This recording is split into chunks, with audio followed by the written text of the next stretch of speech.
Hello friends, so today I wanted to give you the small tip for photo editing on your iPhone. You must be taking a lot of photos on your iPhone, but sometimes the photos are little dark and you want to make them look good. So I'm going to give you this small tip which will be helpful to you to make your photos look better. So as you can see, this is a sample shot that I've taken. I've taken a portrait shot on my iPhone and now it looks little darker. Now I want to add some light on my face. So what you want to do is, now you want to go to edit option on the top right corner,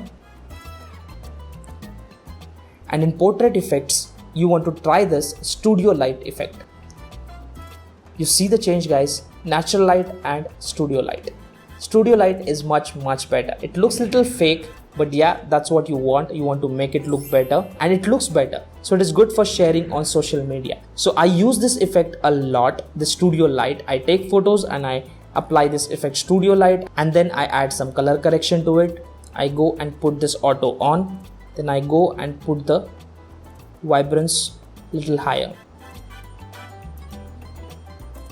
So that's how I edit my photos. So this is the studio light effect that I wanted to share with you all. I hope you guys found this little tip useful, and I hope you will start making your photos look much better with this effect. That's all for today. Hope you guys found it useful. Stay tuned and I'll see you guys in the next one.